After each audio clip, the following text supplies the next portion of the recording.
A favorite story of mine in the Bible is the story of Gideon. Gideon was a man, when you first read about him in the book of Judges,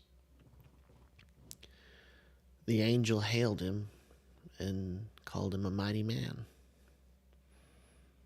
You know, Gideon didn't think of himself as a mighty man of God. Matter of fact, he was hiding from the enemy, hiding from the Midianites. And God said, "You are mighty to lead Israel." Gideon claimed that he was the smallest in the most insignificant tribe, Manasseh. But let the weak say that I am strong. Amen.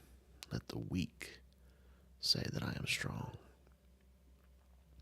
God was going to use the smallest and the weakest to overcome the greatest enemy that Israel had faced to date. And one of the first things God told Gideon to do was tear down the altar of Baal. Baal was a false god that had its claws in Israel for many years.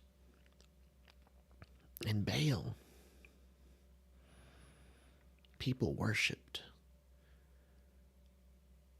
Baal was the god that was going to give them prosperity. Baal was going to see to it that their crops were going to grow. But God is the one that provides all these things: the wind, the rain, the heat. All of it is from God. But so many times Israel in these years fell and lost its focus on the true creator of the universe. These Ammonites and Canaanites and all the ites of the land worshipped Baal. And no doubt some Israelites saw how prosperous these people were. They said, "Oh, I want their money as well. I want their prosperity as well. I want my family to live in happiness. I will worship Baal too."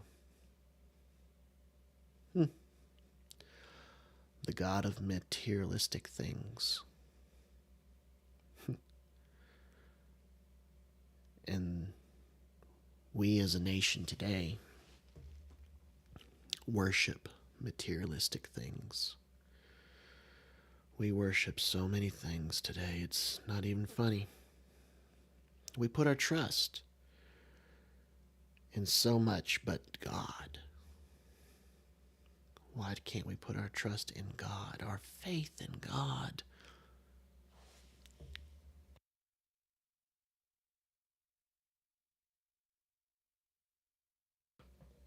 The Creator of all things. And yet we lose our focus on everything around us in the world today. Jesus said, "Don't worry about tomorrow. You don't know what tomorrow is going to bring. Don't focus on the materialistic things. I know you need clothing and food. I know you need water, shelter. I provide these things," God says. But the people in modern society put their trust in the horses and chariots.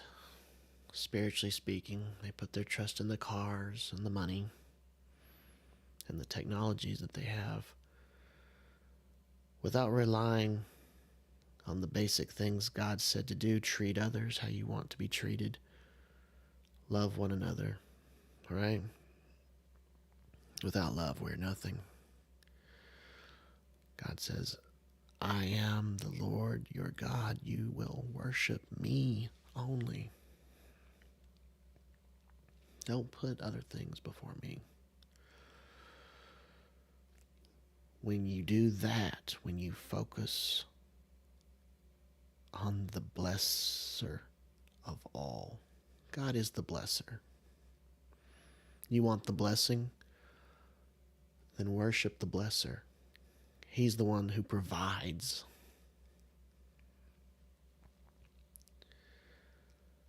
I think all human beings are guilty of this. You, me. We all fall short of God's glory, obviously. And we forget. We forget and lose sight on why we are living here on this earth. People ask, why am I alive? What is my purpose? What am I here for?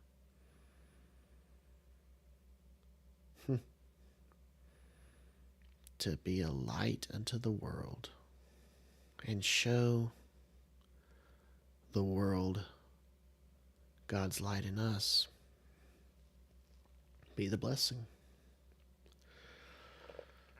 Because once they see God in you, they're going to want God. It's a basic message,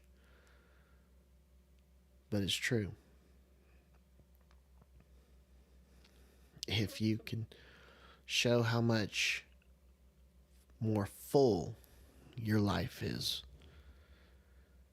when you worship God and show the world, hey, you see how I live? You see how I am?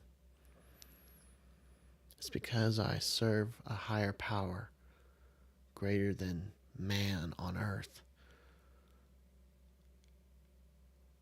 And I am fulfilled because of him. His joy is my strength. His joy leads me in all things. His grace and mercy are sufficient for me. And yet Gideon, after tearing down these statues of Baal, he had to do it in the middle of the night. Think about it. He still feared the people. He obeyed God, yes. But he did it in the middle of the night in fear of the people. They still found out, though. They still found out that he was the one who did it. So what was the point, right? And because of this, they said, all right, we're going to kill him. But Gideon's father stepped in and said, if Baal is a god, let him defend himself, right? Look, if the materialistic things of this world sustain you, let them defend themselves. But if I tear into the idea that your false idol, and I prove to you that your false idol is not all it's cracked up to be, don't go tearing at me, because I prove to you that your Baal only is empty clangings of brass. That's all it is. Empty. It doesn't fulfill you. Whatever your idol is, and you try to prove to me that you're fulfilled, I can see through those eyes of yours. You're not fulfilled with your Baal. But come see how Jesus is alive in me.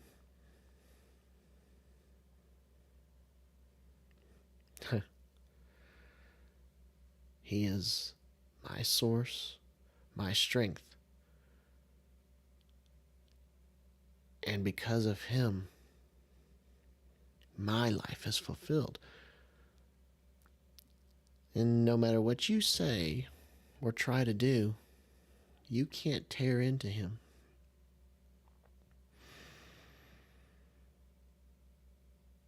But in your world, in this world today, so many people try to run after many things, thinking it will fulfill them. But I can show you in each case, you're not fulfilled.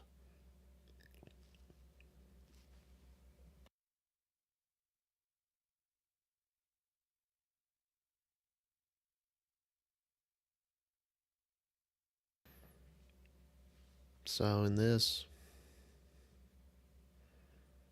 turn away from the materialistic things of the world, the horses, the chariots, the technology. Don't worship technology. Worship the Lord your God and serve him only. And don't hide away in proclaiming his message. Declare him boldly and without fear. Amen. Because it says the righteous are as bold as lions. God bless you, my brothers and sisters.